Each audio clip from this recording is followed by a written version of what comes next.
Hey guys, happy Tuesday to you. I hope your week is going great. Things are going pretty good here.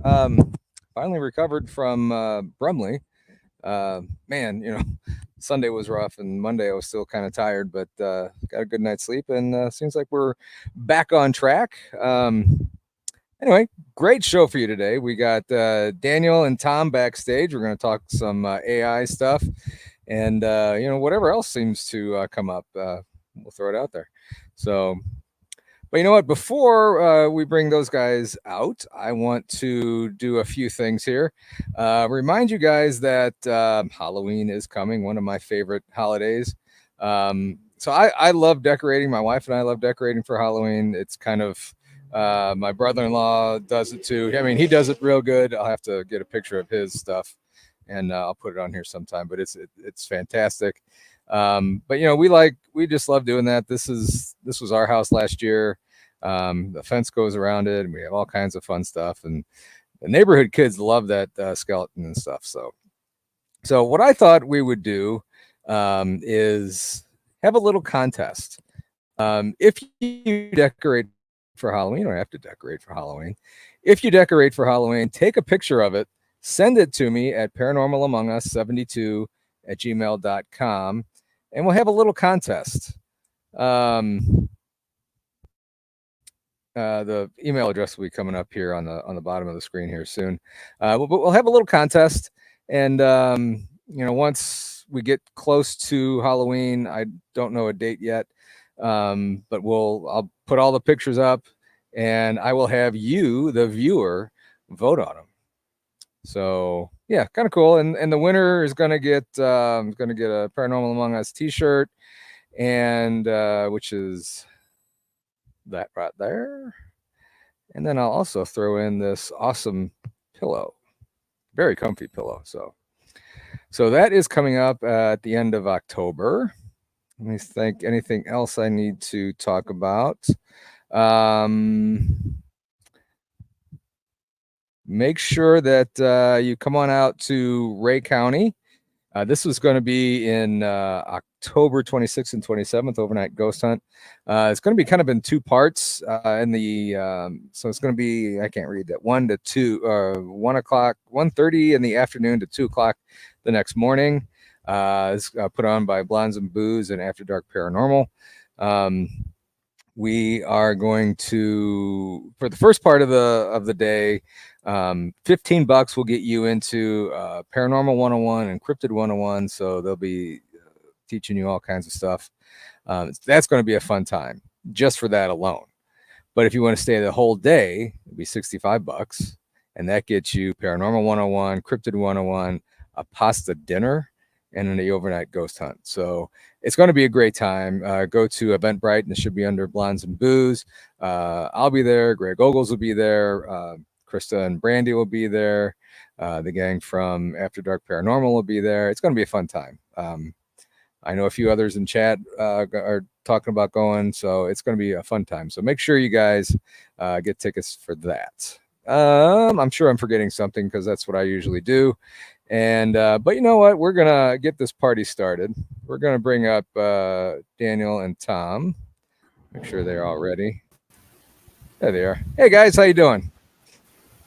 Doing good. Hey. Good. Thanks, guys, for joining me today. And of course, you can Pam, if you could get their YouTube links in chat, I'll put them on the screen here. That's one thing I forgot to do. It's in the show notes. But make sure you head on over to Magickal Journey to check out Daniel's stuff, and make sure you check out Tom's stuff on the Eye of Jupiter. Two great podcasts. So, guys, thanks again for coming out and spending the afternoon here on the patio with me. Greetings from Mexico. See, why did all of a sudden the Avocados from Mexico theme song pop in my head? I don't know why that. I don't know that theme. I just buy avocados, dude. I don't know. I don't know the movie. I don't know the music. Little kid down here in the house was selling really, me. So he goes, really weird. You want to buy an avocado? And I was like, it's really weird jingle too. Avocados from Mexico. Like that. Yeah. It's a lot better than my thing, so I can't do that. So, guys, before we get going into the AI topic, and I didn't warn you guys about this beforehand. So why don't you guys tell me what you guys have coming up on your show in the next few weeks or so? Daniel? Go ahead, Dan. Go ahead, buddy. Well, so this week on Friday, my live is going to be with, you guys are going to probably go, we're going to do another ghost hunter. So, but let me explain this to you though. I'm really excited because this young lady does a different style of ghost hunting. And she also does something called crossing over, which is assisting earthbound spirits that want to cross over into moving beyond the earth. So definitely watch that. It'll be really interesting. I love her energy. This is somebody who just reached out to me the other day and said, hey, I want to be on the show. Yeah. And so we were supposed to have like an hour-long pre-interview. It wound up being like 2.5 hours before it was over with because there's so much there. Really? Yeah. And then so after that, let's see, we've got, What's her name? Tanya Ellis. Tanya Ellis. It's really hard for me to say words today. They're important, though. You're on a podcast, Daniel. Step up your game. My goodness. You can always type your responses in Really? the chat if that's easier. All right, and then Paul can pop them up on the screen. Draw them out in stick figure form, right? So yeah, There you go. Tanya Ellis will be on my live this week coming. Thank you for reminding me to tell people her name. The week after that, I have this character I've never really met before, Paranormal Paul. I don't know what his story is, but he's like coming out. I am now at a loss for words, Daniel. And that's hard to do. That's hard to do.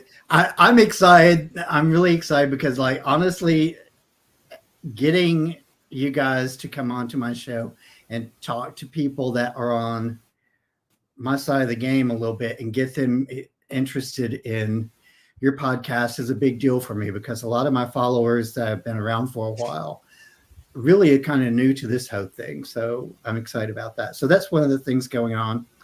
And of course, I just dropped my Tuesday show today, so go watch it on Magickal Journey on YouTube. And yeah. Tim, yeah, we know the feeling. Kind of shocked by that. Right? And you know, guys, stay tuned. And forgive me, I don't know the date. I believe it's the 28th. Just kidding, Tom. No, she's not. She's not. That's Anyway. fine. It's fine, baby. I just don't know if that means I talk too much or I don't know. Well, you know, it's a podcast. You have to. Where was I going? Oh, on the 28th, Daniel's going to be on my show. I believe it's the 28th. It's going to be on here. It is. Is that right? Yeah, I have I'm still kind of a sticky note nerd. Yeah. You know, you should see my computer upstairs. I have Post-it notes all over the place there. And, you know, I have notebooks and everything that don't get used, but I have Post-it notes all over my computer screen and stuff. So it's, I know exactly where you're coming from. So, hey, Pancho. I'm the only one that flies by the seat of his pants. Okay. That's probably true. All right. Yeah, I even have, I don't have my shows on the computer, like the schedule of the shows of who's coming on and everything. I have that all handwritten down on a calendar, on a paper calendar. I am really old. Okay, that's cool. Out there. Look, so I've got mine on a calendar on the wall. I've got Post-it notes. I've got it on my phone calendar, and I've got it on Outlook Express because or Outlook. Mm-hmm. Yeah. Yeah. I need to start putting it on my computer. Yeah, because oftentimes I'll book people while I'm at work. Don't tell my boss that. But and then I'll forget. Oh, let me get back to you when I get home, and then I forget, and then so then people get mad at me. So oh well. Nah, don't worry about it. So Anyway, Tom, what do you have my coming show's up? yeah, sure. I was going to take some of the weight off your shoulders. My name is Tom. I run a podcast called The Eye of Jupiter. Tomorrow I have my lives every Wednesday, and tomorrow I'm having one. Sin Schrader Hill. She's a paranormal investigator. We're going to get into some things. Let me go and check my stuff here. I just dropped. I had Roz on last week. Roz Javier. On my live, and we got into like 9/11 because that was the day. We got into the Mandela effect and a ton of other things. Actually, he's very well versed. His episode dropped last Friday, and it was about a possible portal that he's run into in Ohio. This Friday, my show released every Friday. I have on Linda Eastburn, and we are promoting her book Thresholds to Encounters. And she's a well-versed author, and you can also go over to her website and learn how to do remote viewing, amongst other things. So got a couple things coming up. Awesome. That is cool. So backstage, Danny was kind of talking, and I don't know if I'm supposed to say this. You know what? I'm not going to say it, so never mind. I don't want to. Never mind. Tom, are you writing a book? Everybody's writing a book these days. I thought about writing a book, but I just don't have the time to do so. It'd be more like an autobiography of all the things I've done in my life. Being in the military, living in Europe for 20 years, and now being down here and involving myself in this type of situation that we all do. But I just don't have time for it. I'm still trying to get my nose above water financially, and once that happens, then I have a lot of building to do on the property that I bought. And then I'm going to get back into music and art, into painting, because amongst, of course, continuing what I do here. So a book, I don't know, maybe it'll squeeze itself out somewhere out there, but I don't know. Maybe I'll have AI do it. I'm good. I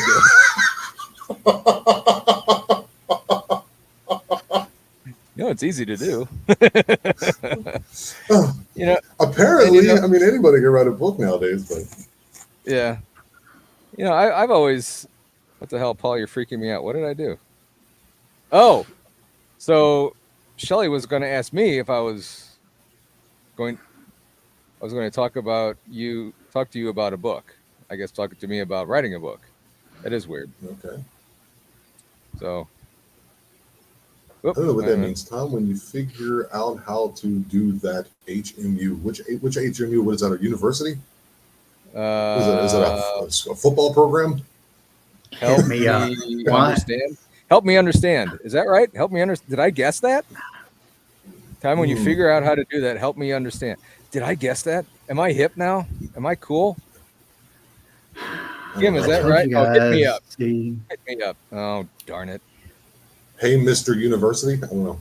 No, it's hit me up. Hit me up. Oh, well, I don't know. Okay, sure. All right. I don't know what that means. I guess you'll edit it. I guess is that book lingo? Oh my goodness. I've never written a book. Okay.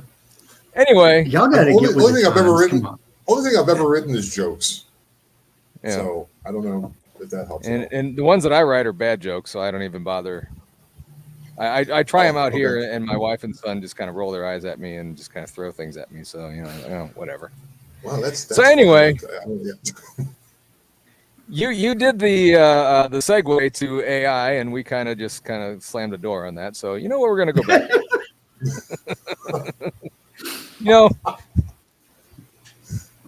We're talking backstage about whether we script these things or if we just ad-lib it. Clearly, we ad-lib it. I'm all over the freaking place. Anyway, come on, people. Definitely ad-lib. Yeah. Anyway, look, a squirrel. No. It's an AI squirrel. I'll be back in a minute. Oh, I thought you were real. I thought you were serious. I was like, don't go. No, I laugh and my head goes down and I realize, I'm not on camera right now. I'm supposed to be involved in the show.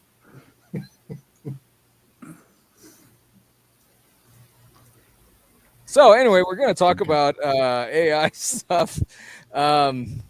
So what do you got? I don't know where I was going with that one.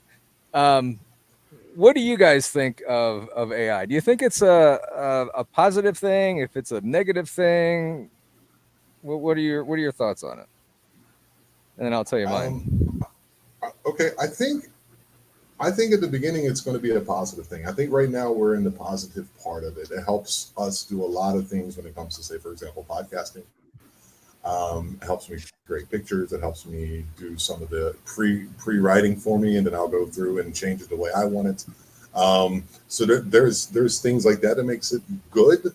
I think it helps, if you're a small company owner, to maybe get yourself out there faster. Maybe it helps you get into the search engine optimization field to get your things out there quicker. I think what's going to happen is that it's going to eventually take over the fourth, I think they call it the fourth evolution or revolution. I think it's probably evolution of manufacturing. And a lot of people are going to lose a lot of their jobs. I don't know if that's necessarily a good or a bad thing. But what I think is going to happen is it's going to become so evasive that it's going to be so that we, especially when it comes to, say, cryptids and ghosts and the things that people are trying to get a good video of or a shot of or evidence of, and now being in the field that we are, not the field, but in the space that we're in, that we always kind of have to take a step back first, and the grainier the better. But then you think, well, maybe AI is making it grainy, so it doesn't help out so much. You have to kind of go through like good reference sources, like people that you trust. You know what I mean? Like Paul brings something forward, I'm pretty sure he's vetted out that person. Or if Daniel shows me a picture, I'm sure he's vetted it out. Or if it's a video from Harley Owens, then I'm like, okay, this is probably legit. But what's going to happen is it's going to become so evasive that people are just not going to look at any of it anymore. And I think it's a positive net thing, because people are going to really lean towards things that are real, getting back out into nature, getting back into each other's lives, and reconnecting with the communities. So I think in the end, just as kind of a flimsy idea, I think it's going to be a net positive in the end. Daniel? So with anything, there's always a potential of doing good or bad. And the instrument itself is never really good or bad. It's in the hands of the person with the intention that makes it one of the other. And I think that's what we're looking at potentially here with AI, especially with AI, because we're already seeing, like what Tom was mentioning, in like some of the groups that I'm involved in, we're already seeing just like crazy amounts of stuff that is popping up here and there that you have to take a second look at. And a lot of people in those groups are starting to get more and more skeptical of photography and even video at this point. So I think when it comes to that, it's going to be a challenge for a while. I think it can probably be, again, like any other tool, highly misused. But I also think that for some of us out there that are using it in the creative field, it can be a highly successful thing. It's definitely opening new doors for me when it comes to being a new podcaster and a new channel opening up. It gives me an opportunity to be able to do things that I normally would have had to spend hours and hours and hours doing and said, no, I can't do this. It only takes a few minutes to do now. So in that sense, it's great. Do I think that we need to be asking AI to write our resumes and all that kind of stuff? Absolutely not. Right. Along those lines, about writing resumes, maybe get you started, and then you just go from there. But to me, I tried that one time, and it just looked so incredibly not like what I would write that I couldn't even go with that. I mean, it used big words and everything, and I don't use big words and stuff. So it's simple, stupid. But with the AI generated pictures, I stay far away from them as much as I can, except when I do the thumbnails for the shows and everything, Right. those are clearly fake. I don't even try and say that they're real, except when I do like a picture of the Brumley haunted house or haunted castle, some of the places that I've been. Those are obviously going to be real. But when I'm showing something as evidence on something that I've caught, it is 100% real. And I think a lot of people are taking advantage of the AI and trying to, since it looks so real, trying to make it their own and say, hey, you know what, look, I caught this Bigfoot down here. And, maybe they're fooling everybody, who knows. But, in this field, what we do and who we talk to, I mean, credibility is everything. I mean, if I take some pictures of a shadow figure that looks completely AI generated and I claim it as my own, which I do not, who's going to believe me, later on when I say, oh, you know what, that's fake. And even if you come forward and say that's Right. who's going to believe you in the future? I mean, it's tainted and you're pretty much done. But that's only now. That's the iteration now, dude. Give it 3 years. Give it 3 years, and it's going to be where it's indistinguishable. Exactly. And before, that's and the troublesome part of it.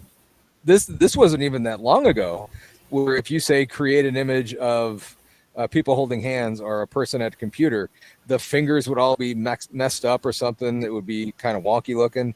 I did one today for a show that I'm doing Saturday. And I put on there, create an image of Bigfoot at a computer. And I'm telling you, those hands look real. They look incredibly real. I mean, the monitor was backwards, but everything looked pretty real on that.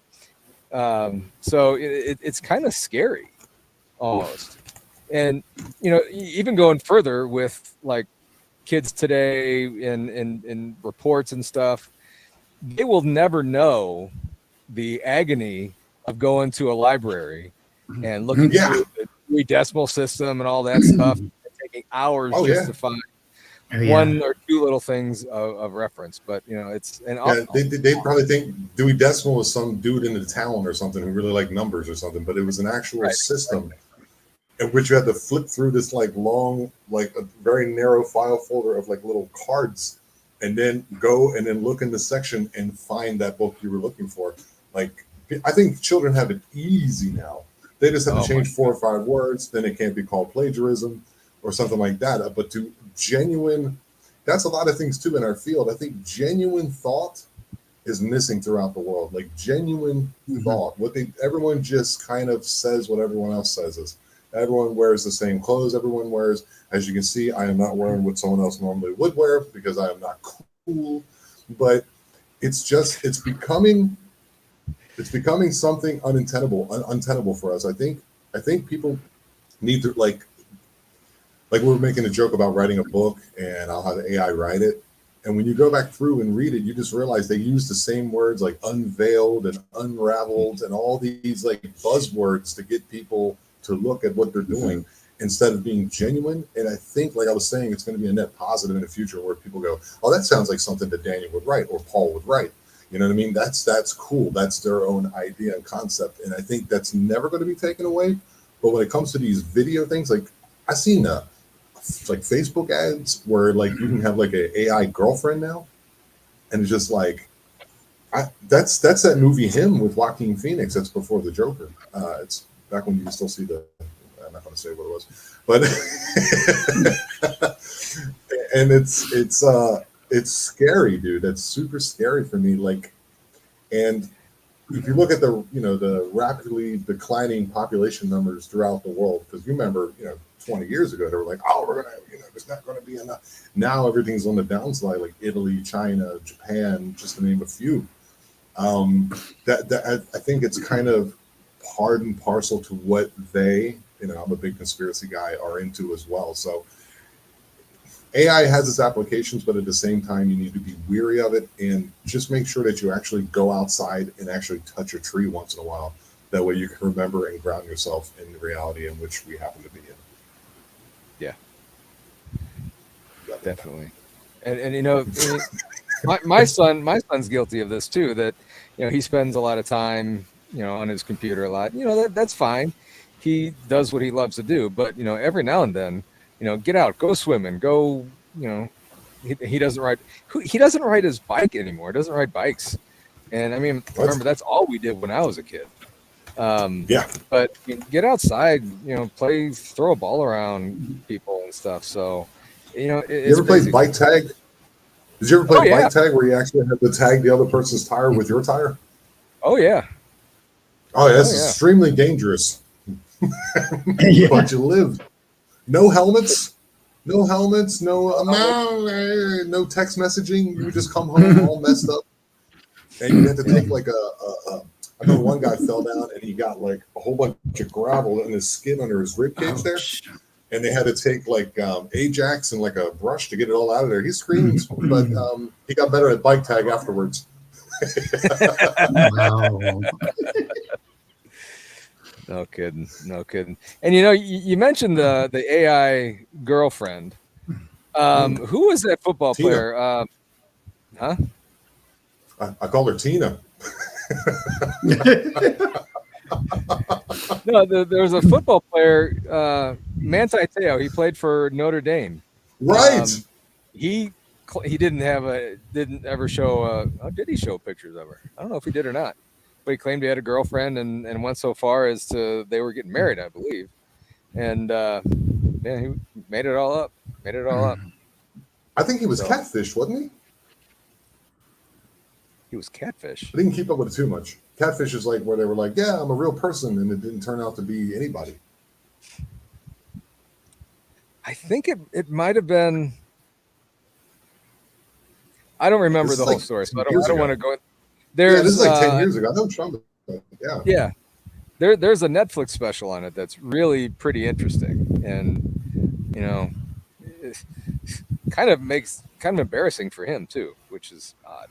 So, but there's going to be a day where we sit down, because it's not really AI. AI is artificial intelligence. Right now, it's just a highly advanced algorithm that knows how to go through all the search engines and all the internet. So we're not there yet. But one day we're going to sit down with something that knows everything, and it's going to like judge you upon like who you are. You know what I'm saying? Like it's going to instantly know if you're lying just by facial recognition and clues and eye movement and body language. And it's going to be a weird thing. And then there's the very common question, like, at what point do we become quote unquote obsolete? It might even be what they were trying to, if you believe in like the like we just had these like rise and falling of civilizations, not this slow gradual BS that they, I don't believe it, give us. Then there's going to be, then maybe the book of Revelations is where like they're expressing maybe like an entity or a lower G God as an AI. Maybe just an idea. Interesting. Well, was it the Saudi Empire that actually gave citizenship to Sophia, which is an android. She's a robot. She's very familiar to people that are in the field of robotics, and I think she's been featured on a few television shows and so forth. Oh, Sophia is a very advanced. It's like a short circuit. Yeah. Well, except for the fact that now they're like mobilizing her, so I believe she has arms now and so forth, and I think she's like, I think they're trying to advance her forward more so now. But with the question rises though is, if we're giving citizenship to a robot, how far into the game are we really already? And so, and you mentioned the book of Revelations. Here's something to consider too.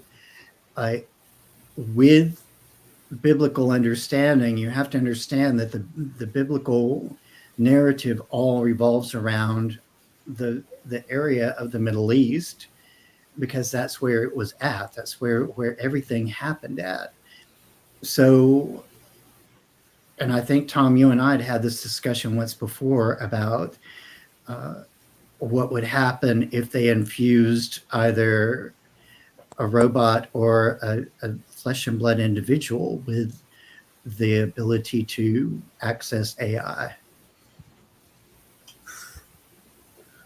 I don't, because that's going to be a thing that's coming up too, like where they connect us to like bio, like us as a, for lack of a better word, like a bio machine into, which we already are. I mean, glasses, Daniel, you're wearing glasses. That's a technological advancement for you to be able to see correctly. But, you know, with this brain chip that Elon Musk keeps talking about, that so to keep pace with AI, we're going to have to be smarter than AI. I don't think I want that. I'd rather just die a dinosaur personally. I don't want that. I'd rather be flawed and bump my head off things and make mistakes as a human being than to be a perfect thing through augmentation of myself. I don't want that. Yeah. Moon brings up a good point. And we're going to get to something that Shelley said in chat here in just a second. AI should be watermarked so that if it's removed, it crashes. It should also be Wi-Fi dependent and centralized in one location with manual kill switch. Good luck with that one. I think that's a good point, but I also think like anytime like an AI video gets put, I think that's what you're saying, it's watermarked. That anytime it gets put up on, you know, any social media, be it YouTube or whatnot, that everyone knows from the very beginning this is AI. But they're going to find a way around that. They always do. Yeah. Yeah. Exactly. Real quick, kind of a side note here. Daniel, Shelley Montgomery in chat has been picking up something around you. Picking up something around you. I keep seeing something turning its head back and forth, left and right, like 7 or 8 times. Stop starting again. So Where? Behind Daniel. I think behind Daniel, Okay. correct, Kelly? On the door? Or give us a little bit of a location so I know where to look. Well, I don't know that it's something that we could actually see. I mean, she's been Okay. I don't know if she's a medium or what, but she's picked up on stuff like that before on different things. No, it's looking at Daniel.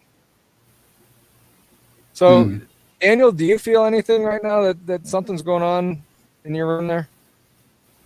Well, I mean, to be honest with you, there's always something going on in this room. I mean, literally, there is. I was looking at. So, the question is, though, is what are you picking up? That's my question at this point. Because I was doing some stuff last night that we're trying to create some. And no, I'm not that intelligent to be messing with something like that. Like I do great with telling AI to draw me a picture of this or that, but Yeah. I don't use AI for anything other than that. No. So, Daniel, I'm going to bring you up. Kim says she sees something flickering behind you. I'm going to... Well, maybe I won't. Well, that didn't work. I was trying to just isolate Daniel's screen. Oh, there we go. Bump us to the side and make us small and make him big. Yeah, I don't like that ball, but It is my show, so I'm going to be the big one. I'm going to be the big show, our big picture. Okay, Big Paul. Paul Bunyan. That's right. Yeah, I don't know. There's a witch in the corner up there. Holy crap. There is a witch in the corner. Wow. She stays there. She's my permanent resident witch. Yeah, okay. All right. I had a resident. I'm just glad they're not seeing anything around me. Nobody heard that. Well, and to be honest with you, there's only so much they're going to be able to. I heard it, but I read didn't hear the anyway. last part of it. Like toward the ceiling. Did you guys hear that motorcycle go by? Oh, thought are it you was a bee talking at about? first, and then I changed my Are you talking about this thing right here? Are you seeing something coming from that? That's a smoke detector, isn't it? It is.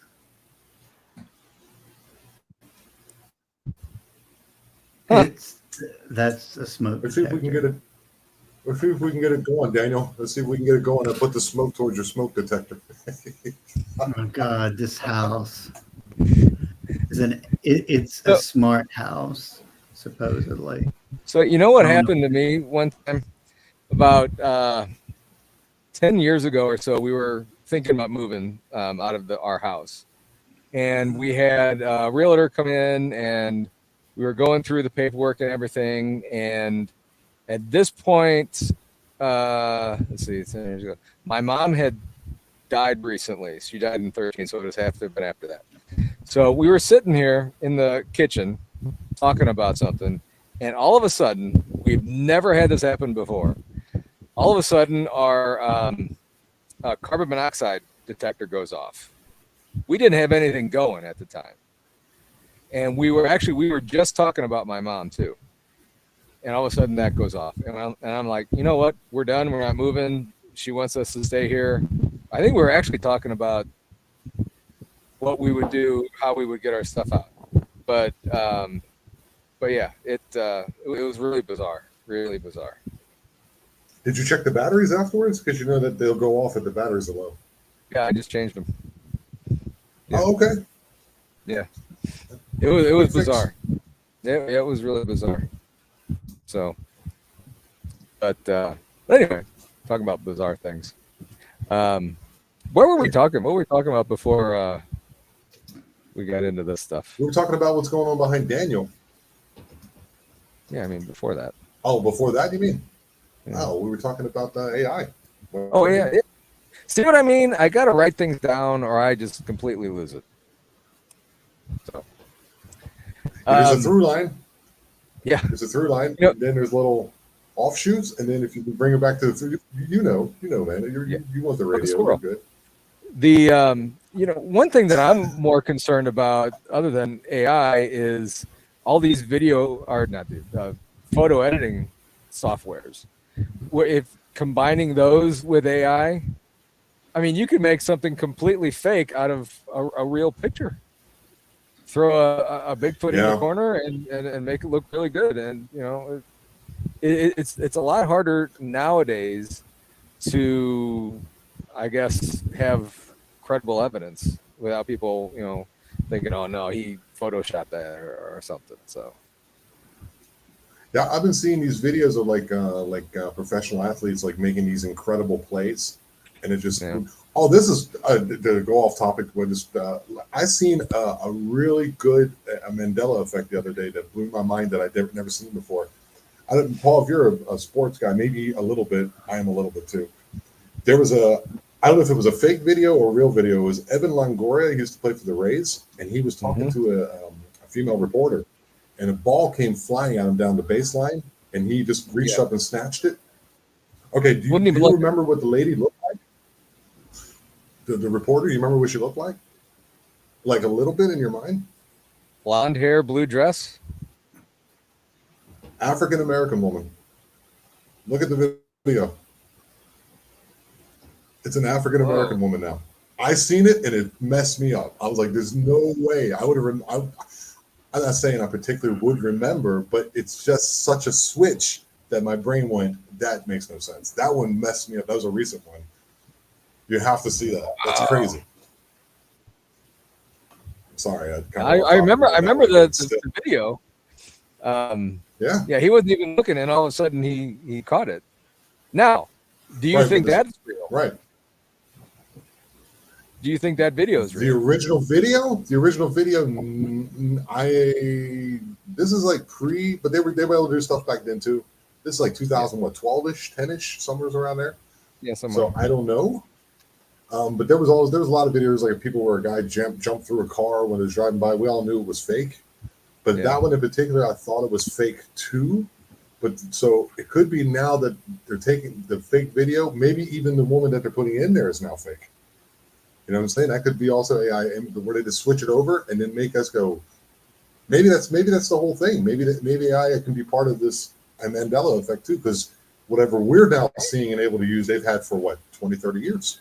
So that's also a possibility that we're not considering. I mean, everybody thinks that Darth Vader said, "Luke, I am your father." I mean, Yep. Okay, you guys are older. You guys are older, Thanks, gentlemen. buddy. You guys are in your Appreciate you 50s. saying it. No, I Calling us love you. old. Love you. Oh, I didn't say old. I said older. You have to make sure when I use my adjectives that you listen correctly. You guys remember the A-Team? Oh yeah, Okay, what color was the van? black. Okay, describe it completely, the best you can. I never really watched the A-Team, so I'm kind of not cool that way.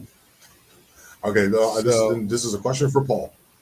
Describe it. So it was black with a red fin on the back, I guess a fin on the back on the top, Right, and a red stripe going somewhere along the side. right. But it was completely black, right? Yeah, minus the red stripe going down. Minus the red stripe. Not Right. anymore, dude. On the top, it's silver, red stripe, black on the bottom. Silver on top. Silver. On the- top. on the- Look at my on the- thumbnail. On the top Like- of the van. Like half of the van. Like half of the van. Like half of it. Okay, hang on. It's mind blowing. I'm looking it up. There's just ones that I just go, what in the world is going on? It's in my thumbnail when I had Roz on. I grabbed it and threw it on there because it was one I remembered. You know, the interesting thing about the whole Mandela effect that you're talking about is it causing some of us to discover some very interesting things about timelines. And Ooh, this is Daniel's forte. Let's go, baby. so here's the thing of it, and this is AI can bleed into this too, actually, because quite frankly, I think that AI will probably be able to manipulate these things sooner than we want it to. Yeah. So a lot of the things that you guys remember from certain timelines are very different for me. Like Jiff and Skippy and Jiffy, that whole scenario never happened in my timeline. Mine either. The Fruit of the Loon thing That did. never happened in my timeline. It was always one way. I'm not going to tell you guys which way it was at this point with that particular one because I have my reason for that one. But what were some of the other things we were talking about the other day? I just want to see what Paul's reaction is to this picture. Did you see it? I did. I actually saw two different pictures. One that was kind of like a charcoal, then the red Charcoal. stripe, and then the black on the bottom of it. And then there was one that was white on top. I mean, it could have been silver. It was a small picture with kind of an orangish stripe going across. And I don't remember that orange stripe going across at all. And the white on top. But I remember it as black with red. And I've seen Red those stripe. pictures. Yeah. Right. The strange thing about these Mandela effect, they seem to be like in little things, like the Kit Kat bar, like the Britney Spears video. Was she wearing a plaid dress? I remember a plaid dress. Oh, baby, baby. And I asked my girlfriend, she's a little bit younger than me, and I go, do you remember this video? She goes, oh, yeah. That was a big thing when I was in high school. Whatever. I go, hey, what color? And it's all black. She's wearing a black dress, and it's just like, that makes no sense. I remember it very well, even though I'm not even a fan of that music, because I'm not, never was. No. It was What just in year your was face that all video? the time. 2000 What was that? ish, 99, something like that. Britney Spears. Oh, yeah, I don't really remember. I kind of blocked her out. Like you said, it's not my Right. kind of music. I remember seeing that picture. Moon at Noon brings up a good one too. The James Bond henchman Jaws, when he got the girl at the end, She no longer had braces. Yes, I remember. That's a crazy one too. Crazy. That's a crazy one, man. It's just like there's so many little things that are being like, we don't remember that. Like, what happened? That's what I think. I think like Daniel's like the timeline thing. Maybe some stayed on it and some skipped off of it. Certain things affect certain people. Ed McMahon is a big one. Never ran Publishing's Clearinghouse. Really? Actually, I just remember his picture being on the envelope, not him going around houses. I remember him knocking on doors. That was one of the ones that you and I talked about. In my timeline at that point, it was American Family Clearinghouse that he worked with. It's just I don't remember that thing, and it's just such a strange thing, and I think it's a great jumping off point into everything that we get into, guys. Mm-hmm. Like, you take a quote unquote normie, works an 8-hour job, comes home, pays his bills, pays her bills, takes care of her family. He goes out and cuts the grass. And then one day he sees that the Volkswagen symbol now has a line through the middle, when I distinctly remember it not having it, because I remember that conversation with my father when I was like, 6, 7. They see that, they start going into these things, and then they start running, and then eventually get to Alex Jones. But if you want to really be upset with everything in your life, watch a Mandela Effect show, and that'll really piss you off about all kinds of stuff.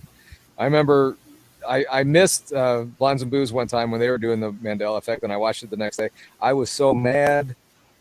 I mean, come on, all that stuff. Don't get mad. So, that's the thing. I'm sorry, Daniel. Just one quick point is that whatever this is that's going on, we just had possibly just yesterday, the day before yesterday, a possible, because I don't know all the details, of course. I'm not a scientist, nor do I look into things too much. A possible second assassination attempt. The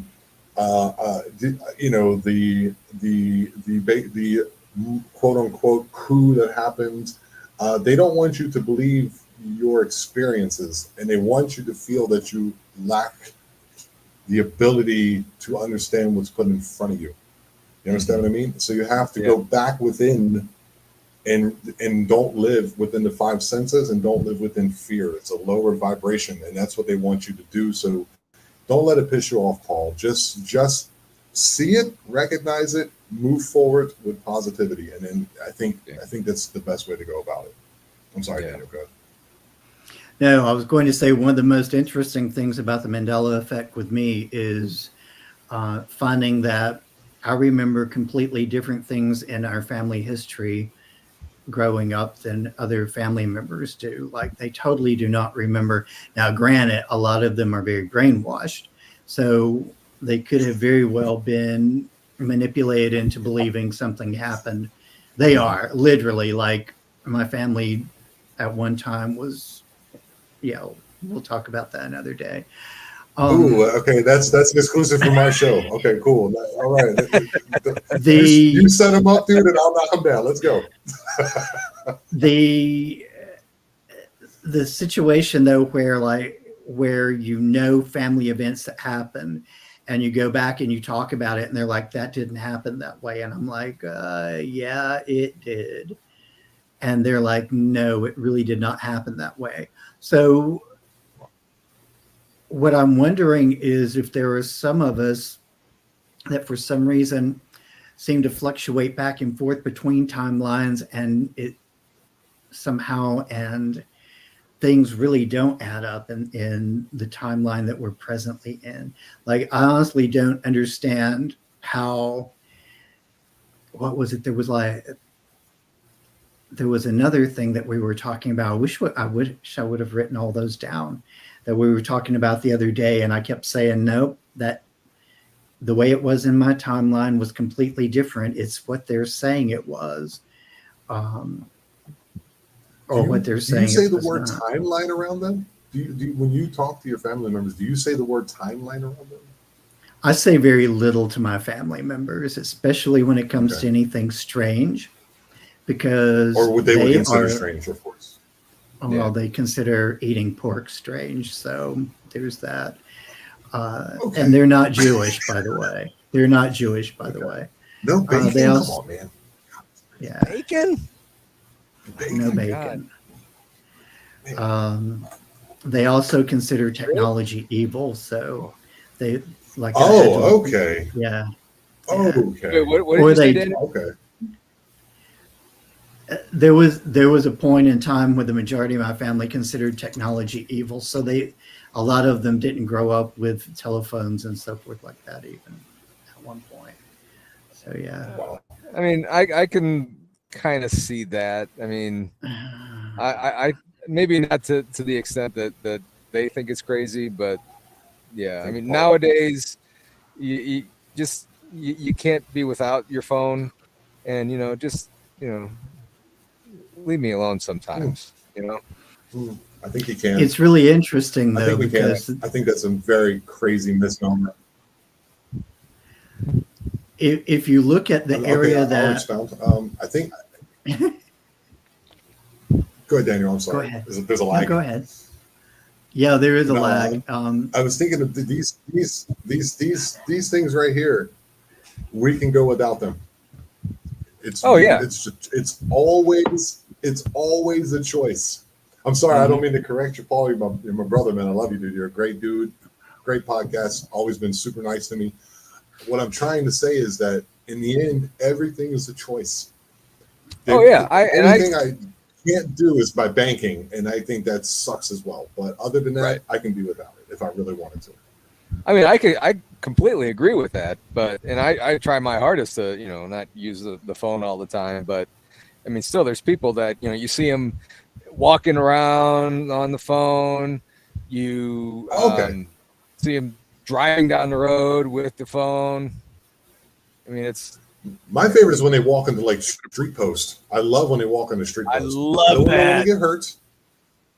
Just or like that guide wire that comes down as a support where they're anchored to the ground and they run into that and clothesline themselves. And it's just like it's like the Pokemon Go thing. Remember that people were actually getting hurt, and it's just like here's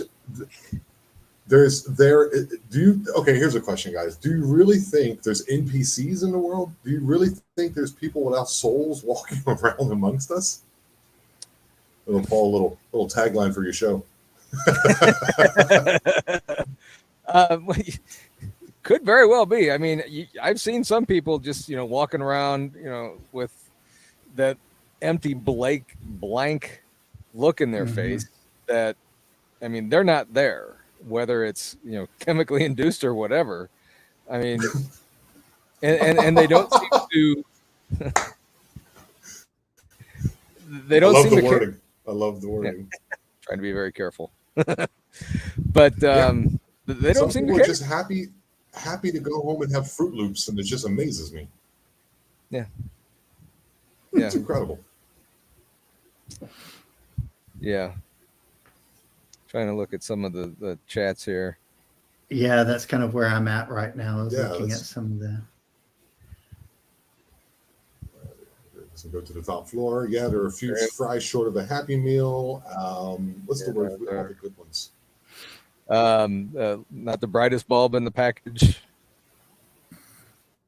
That's a little. Well, maybe that's whatever. Sharp as a box of rocks. There's a lot of them, but that's more of an intelligence thing. There's different types of intelligences. We have to make sure we mention that. There's social intelligence. There's intellectual intelligence. There's an intelligence to be able to use this technology, which I lack at. I think it's more patience.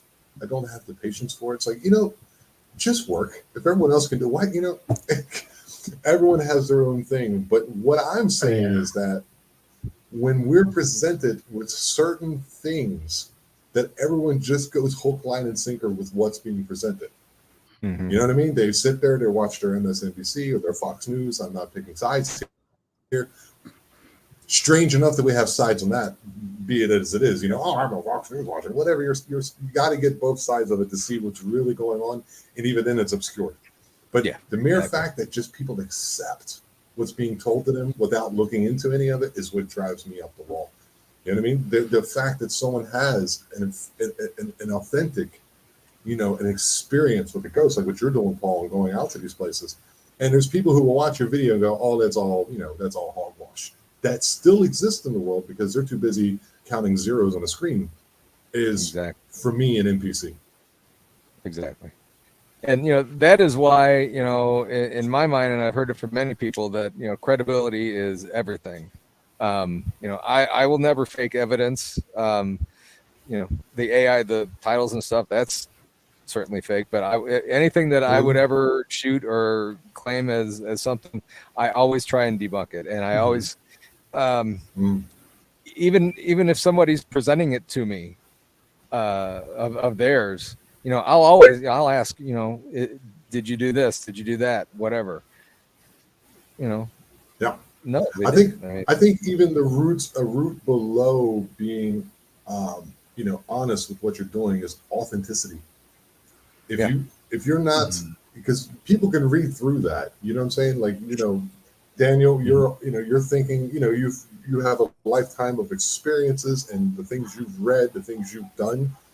Same for you, Paul. Same for myself. That kind of influences who we are as a person by being authentic. You know what I mean? I'm a goofy guy who makes bad decisions a lot and makes some good decisions, and but people know who I am, so they'll go, Tom would never do something that would lead me astray to believe something that would not be. And I feel the same thing from you. Our great friend Pam and Jim over at what's it, Fisher Spam Flight Watch. That guy, he would never do that. He would, Fisher Spam Flight Watch. Pam, maybe you can grab that for us real quick and fill that up. Sorry, Paul, I'm taking over your show. Guys. But I think authenticity is the thing, because there's a lot of people that that you and I have, me and Daniel talked about this for 2 hours the other day, that are just people who claim to be something, and we know at the end of the day they're not that. But in the end, all truth sifts itself out. All of it figures itself out at the end. And I think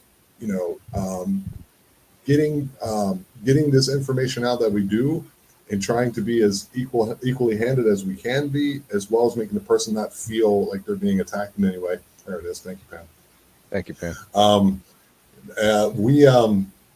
We just authenticity will lend itself to being honest. You know what I mean? And people will know that by just watching either one of our shows for 10 minutes, that you're like, oh yeah, these people are cool. So I'm cool. The hat just shows it right there. I mean, especially when you find my hat. No, it's. Oh yeah, hold on. Come on, you guys want to shuck some corn or what? Now, what was the guy? I can't think of that old actor's name. Red Green. God. Who? Red Green, the one with the red suspender and the green suspender. I think he was on Heat Hall. It could have been. Could have been. But the one I'm thinking is where the guys that go, golly. You're talking about Gomer Pyle. Yeah. Gomer Pyle. That's what he used to do with his hat. That kind of reminds me. Actually, it's really funny because one of the guys from the Gym Neighbors, from Andy Griffin, I believe, actually went to the high school in a place called Hazel Green, Alabama, and there are people there that were alive at one point. I don't know if they still are or not, that remember him going to high school there and had great memories of him. So it was very interesting seeing reactions to people when they would watch that show. Gomer Pyle, USMC. Come on, that's what's that, the 1960s? Oh yeah. Is it the 50s? I used to watch probably. Shows. Yeah, 60s dude. probably. Lucy never said that, by the way. Another one. Lucy, you got some splaining to do. He never said that. Not once. Nope. He did say, "Hello, Lucy, at home." I think the thing that I remember him saying, I thought I remembered him saying, was Lucy Splain. For some reason I remember that. He could have said that at one point in the show. I mean, just not over and over like the catch line that they do. Like, Yeah, no, it wasn't. It wasn't like, I don't remember it being something that was said all the time, but I remember one episode in particular that I distinctly remember him saying that. But yeah, so here's one that I lost it already. How did I lose what I was going to say? Oh well. Oh, see, Daniel, that's why I like you. I mean, we're the same. We both forget stuff at the drop of a hat. I really I forget do. it too, but I'm good at covering up and being full of crap. So going back to authenticity, this is a very big thing for me now, especially right now in the cycle of life that I'm in, because of some things that I'm being called to do that I'm really is out of my comfort zone. I'm learning more and more to just let things happen. And the proof is in the pudding. For instance, Paul, what happened on your show the other night, very spontaneous. Right. I literally have never had to mention anything to anybody about any of that. And here we have documented proof finally of something that for me has been very common, but I don't make claims because I don't, unless I can back it up. And now I can back that up. You know, and that's one of the things that's very important. People seeing different entities or whatever crossing in my room or so forth. Again, something that I don't like spend a lot of time talking about. The proof is in the pudding of what people see around you. And I think that's what differs between, because it's really easy.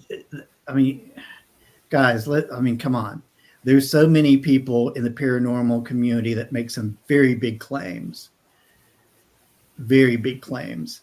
You know, I can do this, I can do that, blah, blah, blah, blah, blah. I have people talking to me all the time, like trying to get me to buy into their charade. And I'm like, I'm telling you, it's great that you're like promoting yourself, but let's see some proof in the pudding first. Let's not talk about it until you've got something that you can bring to the table and show us. Because a lot of people can make claims. I can make claims all day long. And there are some things that I've talked about with you guys that I never speak about in public for that very reason. Right. Because at this point, I do not have a personal revelation from anybody saying that this is what I perceive being true. Now, if I have somebody come forward and say, hey, I've got this personal revelation about what Daniel can do here, or I've seen this live on, you know, or whatever, then I feel like it's my time to be able to speak that. But making claims without having any proof, especially these days, is not the way to go. It's just not the way to go. It's never been the way to go. This has never been the way to go. But the thing is, too, Dan, you've never been able. If I step on a tree limb here, let me know. But like, I don't think you've ever been in a fostering environment in which you can talk to people and feel that you can be your authentic self. You understand what I mean? So when you run across, your friends, you and me and Paul and Jim and all the other people that are in the community of yours, great podcast, my friend. You can be yourself, and people go, I kind of know this guy.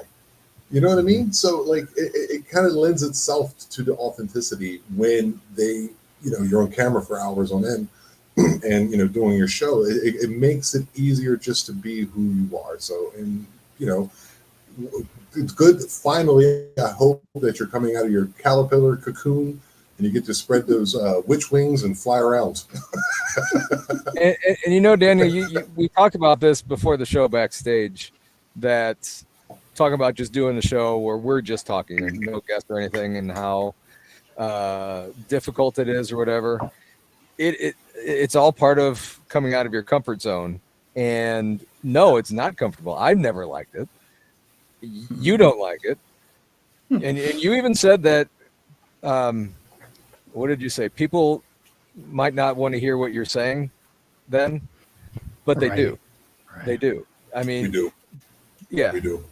That's one thing that eventually we all learn, that we might think this is stupid what we're talking about or whatever, but people will be tuning in. People will keep hitting the subscribe button and like button and stuff. And eventually Right. they're, as long as everything remains credible, I'm not saying that you're not, and this goes with everybody. Right. People will Right. keep coming back to you, like, Daniel said this, Daniel said that, and what that show a couple weeks ago, whenever it was, that completely blew my mind, and I know it blew Chris's mind too when you came on and said, was there a talk about the porch and everything, and that was just Yeah, the incredible. 4 steps. Yeah, dude, that was crazy. I remember that. You were like, Dan, because I was doing something, and Dan was like, Tom, go back and look at this. And I went back and looked, and I was like, oh my God. It was fantastic. It was like, okay, all right. But the thing we're talking about where people don't want to hear what it is you have to say, Dan, it was all like, I'm trying to back up with Paul's claim here, is that that's what been conditioned to feel. Mm-hmm. You've been in an environment that fosters people shutting their mouth. There's people who need to be quiet. There's those that we know who those people are. They're at the funeral. I remember this guy so such and such. He shouldn't even be in it. You know what I mean? But those people should be quiet. But then there's people who voices need to be heard. And like I said, I think you're doing what you do is admirable, and at the same time, it's going to be a whirlwind of change for you. And I think at the same time, you should speak those things. And if you go down the path that you are talking about, that someone else can go back and look at something that you've said and or done, like Paul was saying, that leads credence to what you're saying at the present moment. Yeah, true.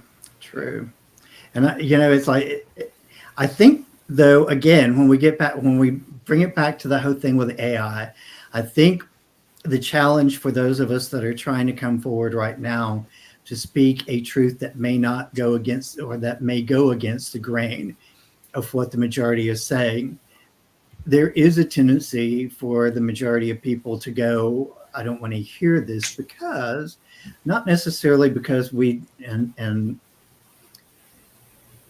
here's where I question, I guess, the big picture here is like exactly why now and what's going on, because we already know, like, the steps of propaganda. Speak it, repeat it over and over and over again to get them to believe it. Once they begin to believe it, then you start discrediting all other truths.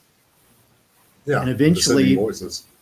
Yeah, and then all other truths eventually become a joke. And then at that point, acceptance of their truth sets in. And that's where you start losing the people whenever they start laughing about something that they perceive. Here's a really good example. We're going to go back to the Mandela thing. Like, Johnny Carson tried to make a joke of the Ed McMahon, American publisher, the Publishers Clearinghouse thing. He actually, on his show, there's video of him still floating around online talking about, like, making a big joke about the Publishers Clearinghouse thing, like it was something that could never have actually happened. This is why on some timelines, I believe it was Publishers Clearinghouse. Mm-hmm. The fact that some of us do remember American Family Clearing, I'm not sure what that really means, to be honest with you. I think it was American Family Home, I think, or something like that. Yeah. But that it's so faint in our minds is what's also strange, one thing that I often wondered, seeing all that stuff, and even seeing people winning these huge lotteries, and I'm sure it's nowadays it's, well, I don't know, but back then, you think that was all staged? You think it really actually happened to people? Good question, Paul. Now we're talking what I like to talk about.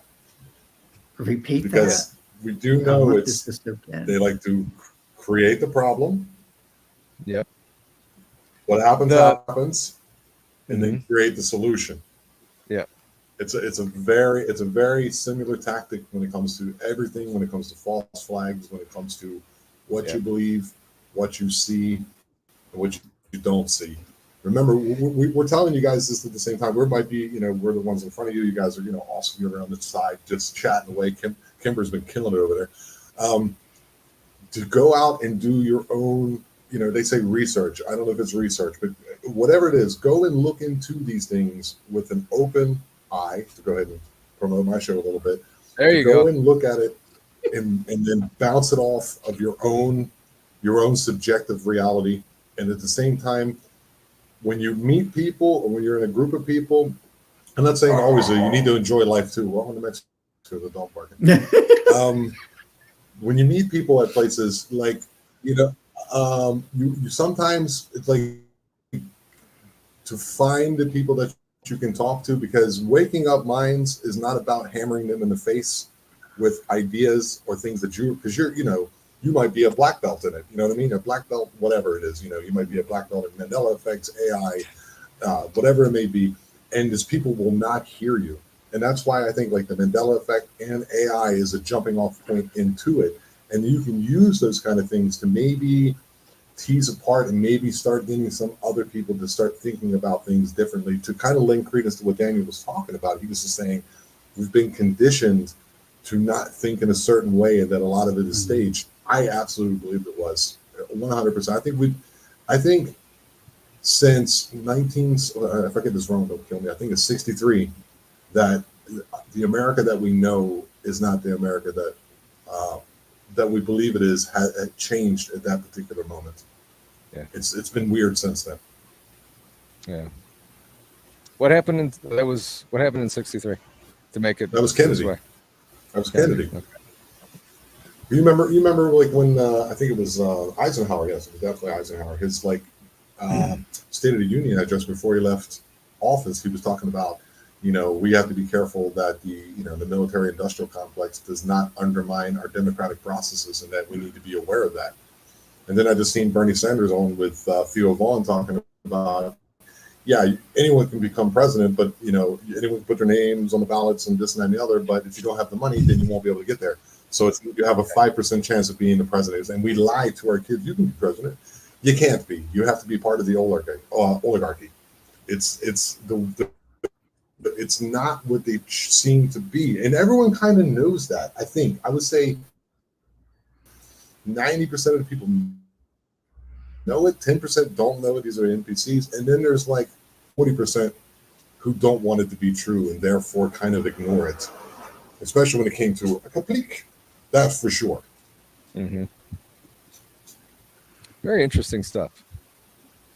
So whether that's a question or what I just did, but the Eisenhower era was kind of a turning point for a lot of things. And I think it's very interesting that people continue to focus on that, because the things that took place during and after Eisenhower's administration definitely have a huge impact on the here and now. I mean, obviously they do. The Great Deal and all of those things, or the New Deal, I think it was called, and all of those things that happened during that time period really kind of led up to the modern era. Right now, I'm doing some research for this book that I'm playing around with, because one of the things that's very interesting to me, and we touched on the whole thing about population decline. So population decline has been one of those things that they have been working on for a very long period of time. There was actually, and it's been a while since this is why I'm going back and trying to research things again, because it's been since, I don't even want to talk about how long it's been since I've read a lot of this stuff.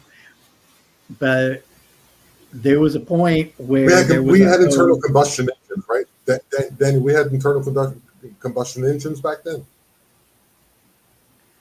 Oh yeah, we did.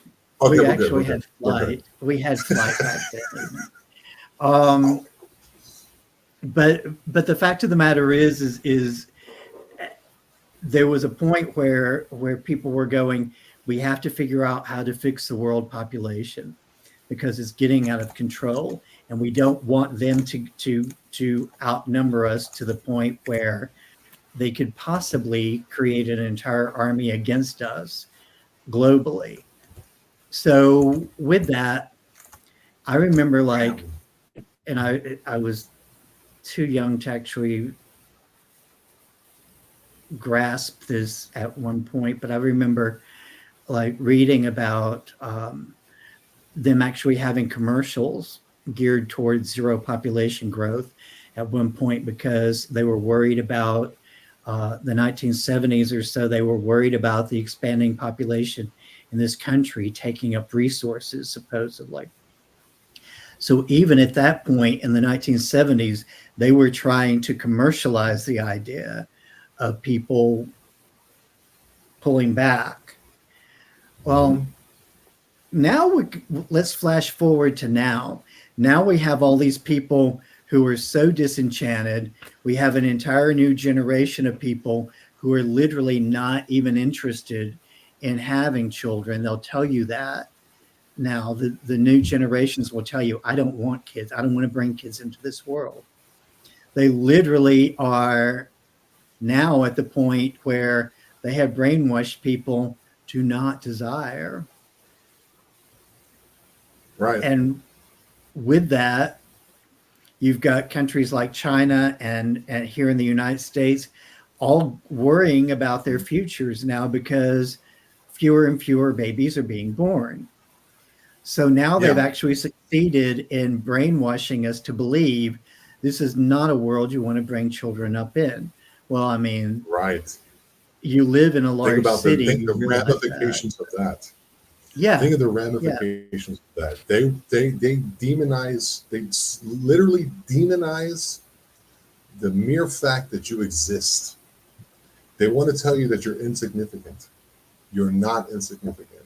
I've had one child, and I was waiting for her my whole life. She's my best friend, and she's awesome. And I wouldn't want to live in a world without knowing her. Mm-hmm. And for people, all you have to do, guys, is just look at everything. Okay, it just can't be a coincidence. Some of it may be a coincidence, some of it may not. Margarine is one molecule away from being plastic, and if you look at the introduction or the pushing forth of that, and then you look at the Alzheimer's, which is now being considered, I think it's called type 3 diabetes.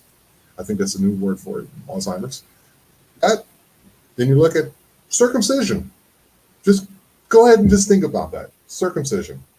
Think about, okay, the one-child policy in China was kind of a different thing. That was more of a communist, they thought they were going to eat themselves out of existence. Look into just, there's so many things I can't even mention on top of my head right now about a brain freeze, but everything tends to lend itself to a lower population. There's just,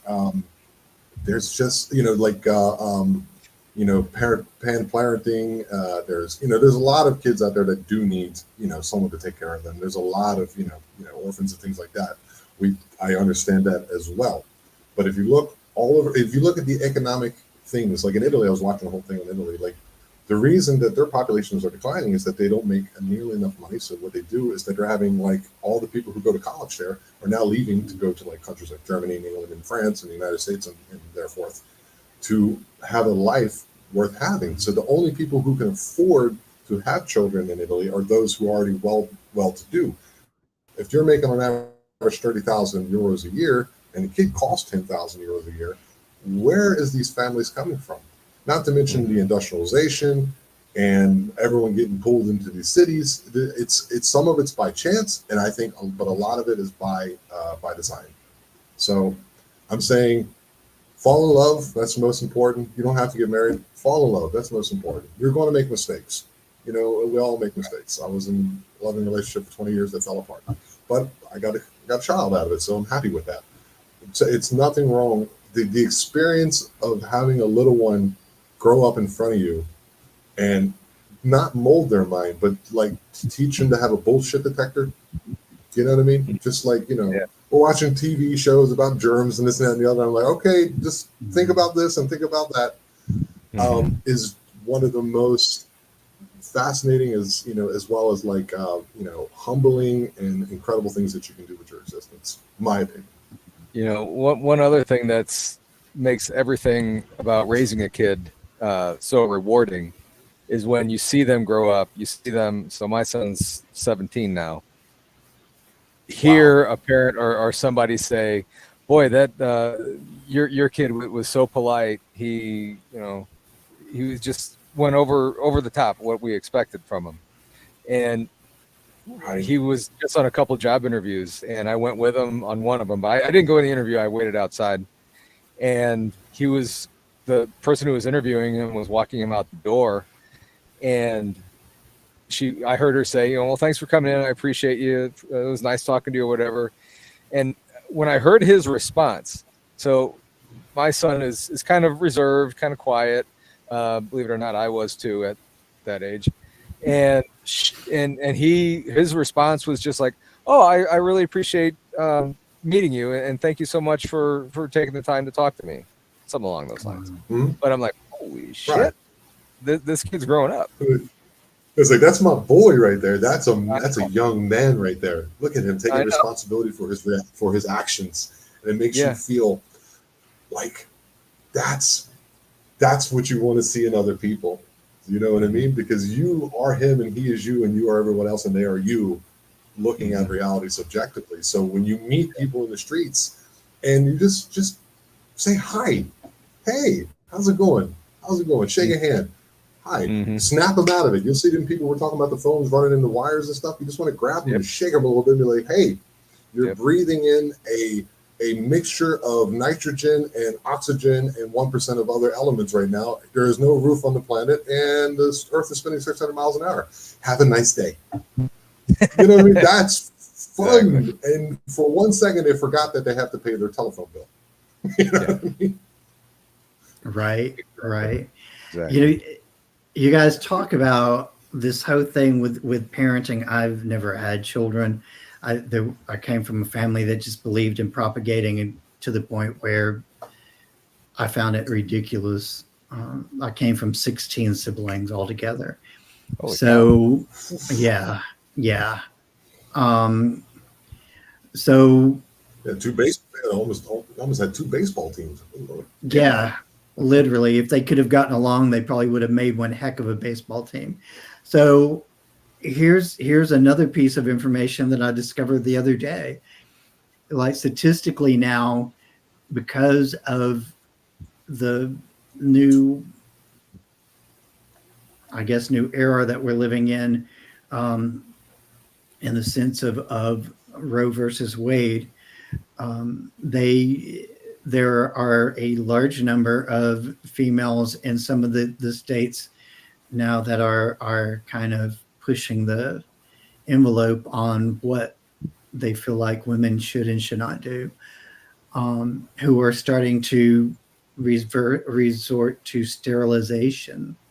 Young women who are opting to be sterilized because they do not want to have children. And this is where we're at. This is now where we are at. So while my question is for those of you who are parents, what can you do to wake those guys up and tell them, hey, this is not as bad? And I understand, I get it. It's very expensive to raise a baby. It's expensive to be me, and I'm single, and I literally have no dependents. I don't even have a cat or dog at this point, and it's expensive as crap being me. So I get it. This is going to be. It's expensive. Okay, this is turned into a telethon Jerry Lewis style. Although you're not handicapped. Let's get Daniel a cat, because this cannot be that you do not have a cat dog. You need to get a black cat. And there are 3 cats in this house already. There are 3 cats in this house already. None of them are mine.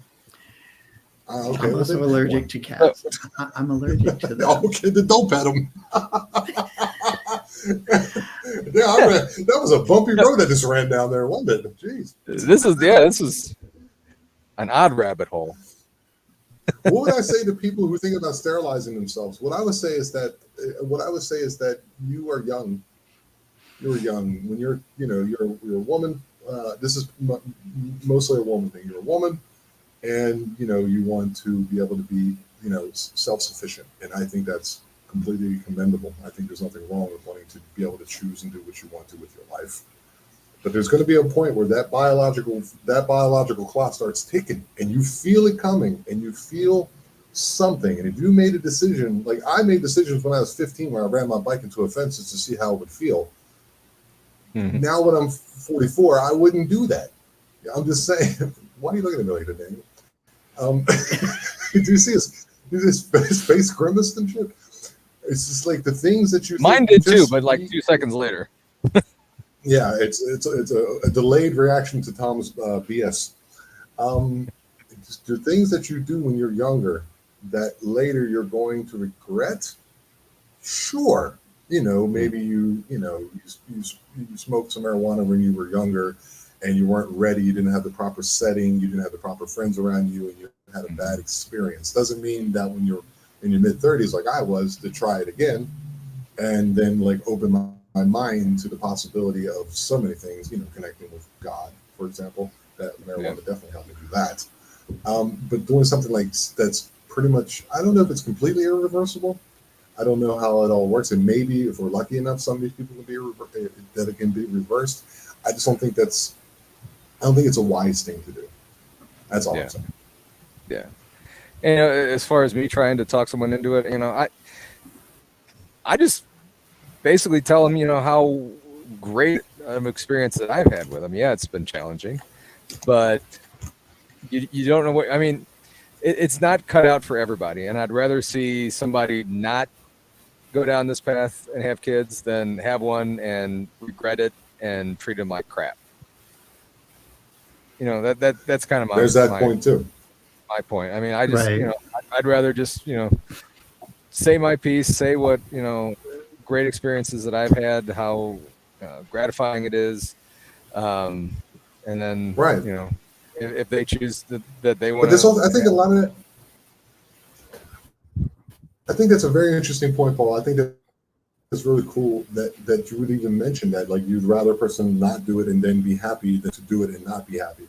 I think that's an amazing point. But I think we live in a society now in which we're like, people go, put on your bootstraps and go out there and make it. Like, the price of a house now is unattainable for most people. Mhm. You have to understand the financial situation in which we were put under, the way the corporations are set up now with their infinite growth, which is completely against all concepts of even physics, Mhm. is insane. So we're working more for less hours to even be with your children. And then what we do is that we continue these jobs and we pay money to someone else to raise your kids, whether it be the state or some babysitter, is also in that line. So I would say, put yourself, if you want children, you know what I'm saying? So you won't regret that. Put yourself in a financial situation, which means you're not always reaching for the carrot in front of you. Put yourself within your means and be comfortable within those means. Make sure that the person you're with is on the level with you.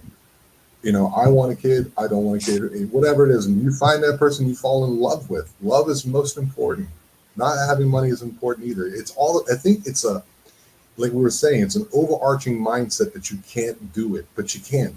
You can. Mm. And at the same time, what's important to you? What's important to you? I don't think, propagating kids is the most important thing to most people, and it probably isn't, but it's definitely within our DNA to want to do that. If not, pornography wouldn't exist. You understand what I'm saying? It's part of it. It's part of it, which also leads to lower populations as well. But I would say put yourself in a good financial situation, find someone that you love, get a house that you can completely afford or a place that you completely afford, find a job that not stimulates you only on a financial level, but stimulates you here, stimulates you in your heart. And then you will have time for that child. I guarantee it. Yeah. Like Crystal said, or somebody said, unfortunately, Dr. Phil here. yeah. And unfortunately, the cost of living has just gone up so high, and our wages don't seem to be going up with it. So, Right. Right. Our find a way. dads could have 5 kids and have a job, and then the mom would stay home and take care of us, and which is No. Another thing that's, women think women empowerment means that you have to put on a football helmet and carry a baseball bat and do all the things that a man could do. That's not what woman empowerment. The power of a woman, for me, is the power to love and support and help and glue and bind a family together. That's a woman's power. And I think a lot of that's also some type of thing that they're doing to us as well. But it's not the only thing. So let's look at it from the scope, though, of where we're at right now, guys, because like I'm looking at this youngest generation they're young adults right now. A lot of people are like, you know what, they're lazy, they're this, they're blah, blah, blah. But here's the message that they get on a daily basis on the news and social media. Like literally every time they have a conversation with somebody, they listen to older adults talking. Like every single thing, even from the pulpit, is doom and gloom. Mm-hmm. There's literally no good news coming out of anybody's mouth. There's nothing, there's no positive anything. We grew up in a time period where there was at least some good news occasionally. They tried to end the news shows with, a local pick-me-up story or whatever. Now they don't. Now it's just like, you know what? The world's going to hell in a handbasket. We're, any minute now the Antichrist is going to come and like stomp us all under their feet. This is the reality of your situation. Wake up and enjoy it. This is what they're left with. That is the exact reason why I, years ago, I don't know how long, 5 years, 10 years, maybe, I don't know. I turned the news off. I cannot watch that stuff.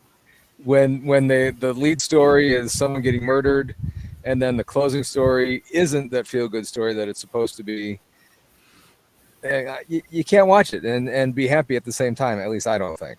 It's just so depressing seeing all this. But you can't even escape it on social media anymore. Look at, like, there's one particular social media that's still popping left and right. People are still flocking to it like cherries.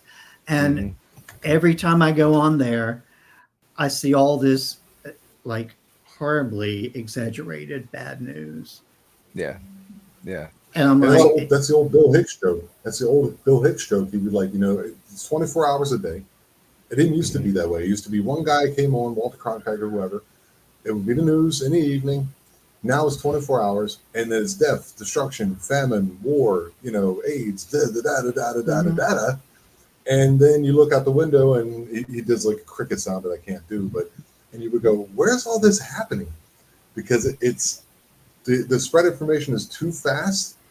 I think all the media companies are held by 4 media conglomerates at the moment.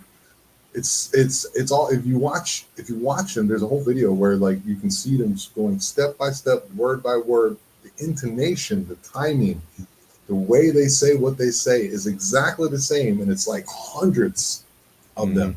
Turn off the news and filter out. I'm not saying put yourself in an echo chamber. That's important just to kind of keep abreast. I don't keep abreast of the news like this thing with Donald Trump. I watch both sides of it, not intentionally, but at the same time, I can always switch it out and listen to music. Music, not the music nowadays, by the way, either. That's also some type of brain stuff where it's just repetitive beats with about 5 words. And there's no message behind it. There's no feeling. There's no heart. It's not music. It's not music. I'm sorry. I sound like an old man, but it isn't. I'll even say that the artists that go on stage without a band and just sing and dance, that's not music. No. Damn, boy, you got to hang out, dude. This sounds like something I would say. But no, I mean, play an instrument. Have the instruments playing behind you. I mean, otherwise, like we said before, we don't know if that band is playing backstage or what. I mean, this could just be lip syncing. Right. They're not. Billy Vanilli, remember that? That was a big thing. That's right. Oh, that was a huge thing. Yeah. So here's one of the things that I always found interesting about the history of music. A lot of people, talk about, like, reminisce about the days of the early punk scene and so forth. Like, and there's what really amazes me is there's young people now that know the name of punk bands that I haven't heard people talk about in years, and they're listening to them and they're like, I really like this.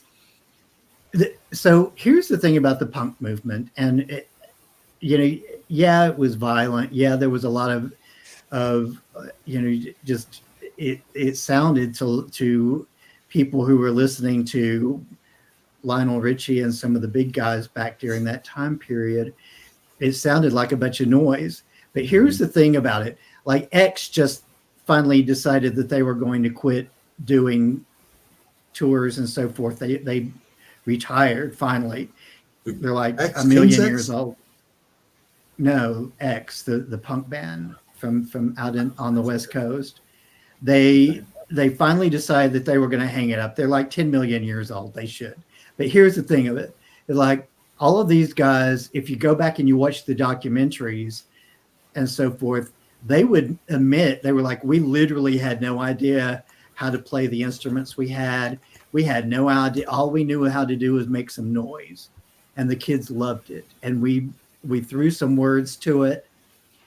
And, we sang what we felt. And this came from a generation of people who like the establishment had failed them. The parents had failed them. Everybody had failed them. They literally had to learn how to cook on their own, or eat cereal until they were 21 years old. This is a group of people. Really, I mean, I remember. I love that. That was funny. I remember, like, one of my friends told me one day, she said, I live on instant rice and coffee because those are the only things I know how to make. And I'm like, yeah, I can relate to that. But here's the thing of it, it's like the music at that point was loud, it was obnoxious, it wasn't very musical, but it was absolutely some of the best noise I've ever heard in my life, because the people that were doing it because that was their passion, just to make noise and have a mission to say what was on their mind. Now they go into the studios, they're very versed in how they play their instruments, thank goodness. It's like, it's good to know that there's musical talent. But then the record labels say, here's a song for you to sing.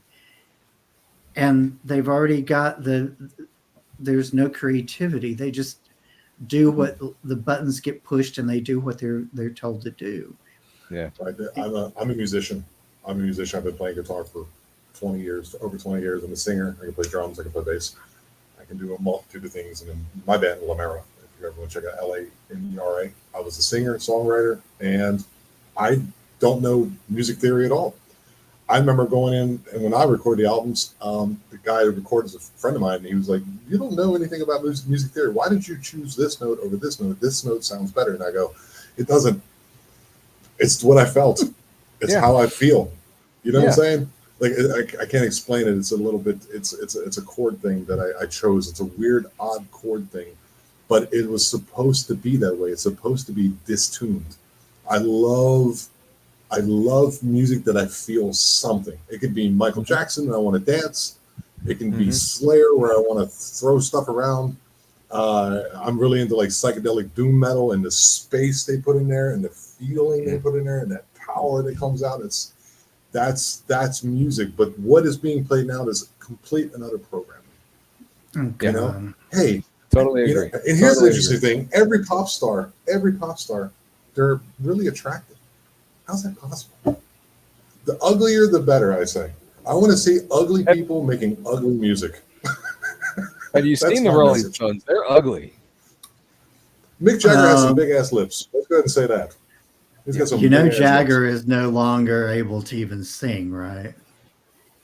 But he can still move, right? Oh, hell yeah. He can still, he can still move, but no.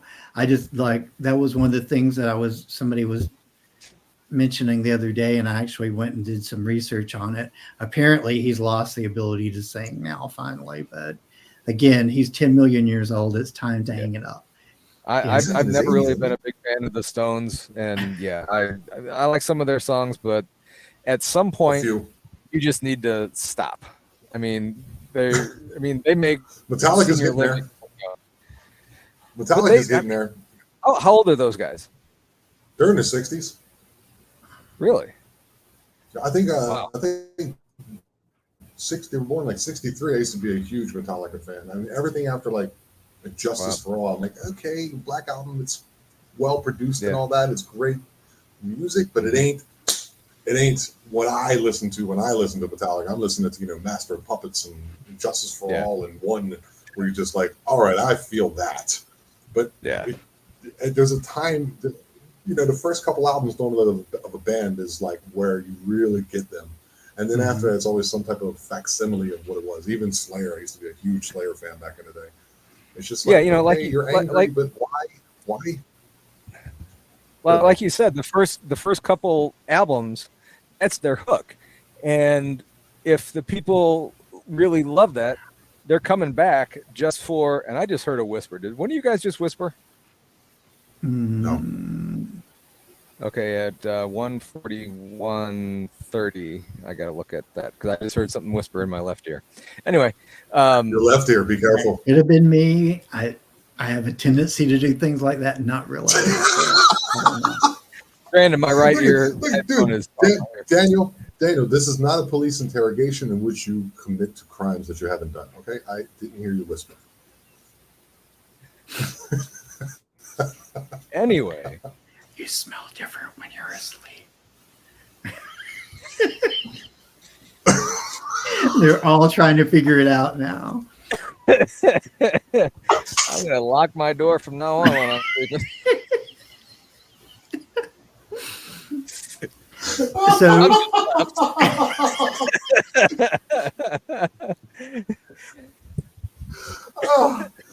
Oh God. Oh, that was so stupid. Oh. Anyway, guys, that made my day. That was so dark. I think that's a good spot to end this one. Yeah. Because I don't know. We lost Tom. I'm back, guys. I'm back. Hey, Tom. You okay, buddy? Yeah, I'm okay. I had to catch my breath for a second. He just said, "Go back and listen to that one, folks. Put that one on your ringtone."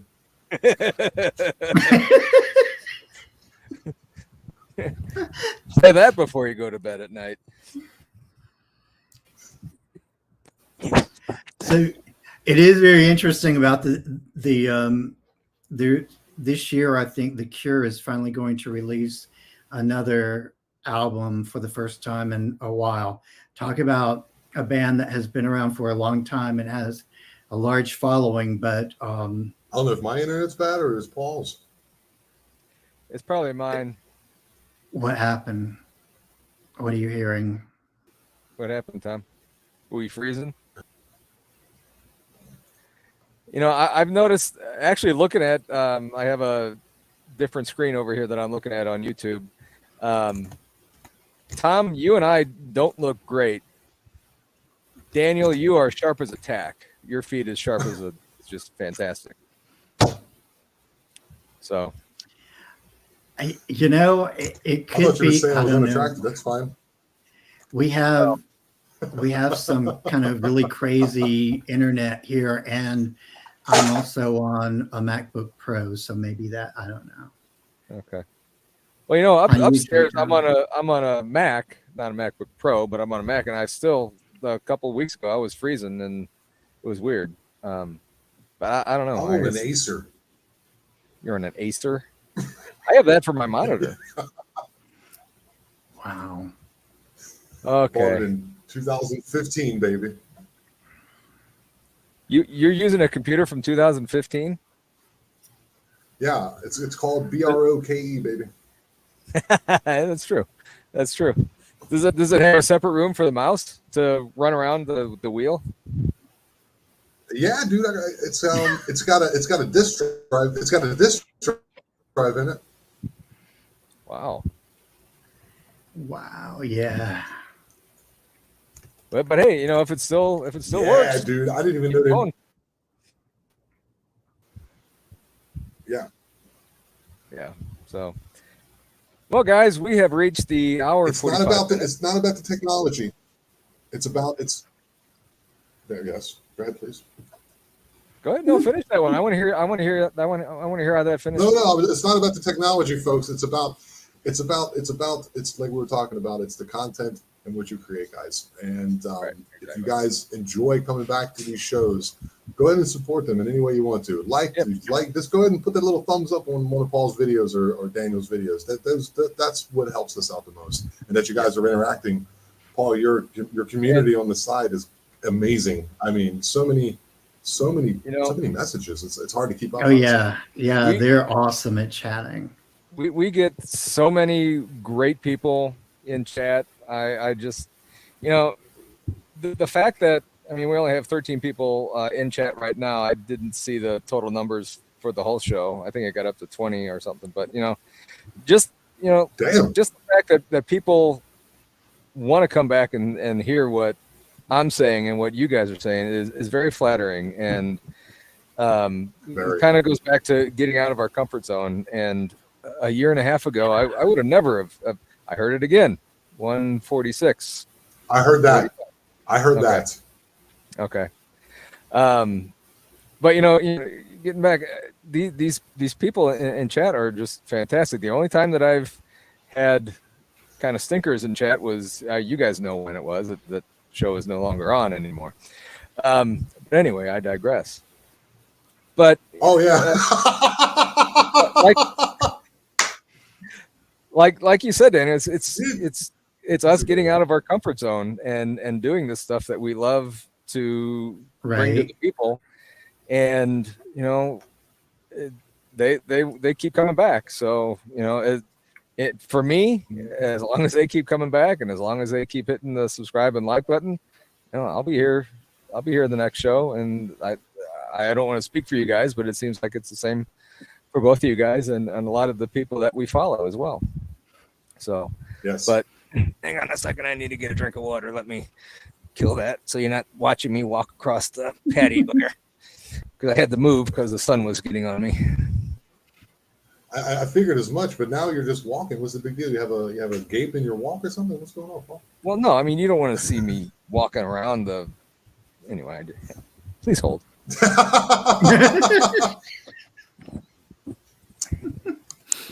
This beverage is brought to you by H2O.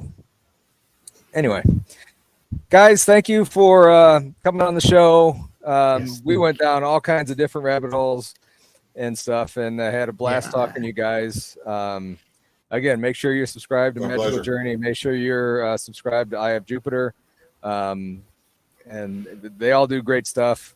And head on over there and make sure that you're checking their stuff out too. So guys, have a wonderful rest of your day, rest of your Tuesday. Oh, you know what? I wanted to, somebody put this up here. Courtney, excuse me. Courtney said something when we were talking about, well, I don't remember what we were talking about.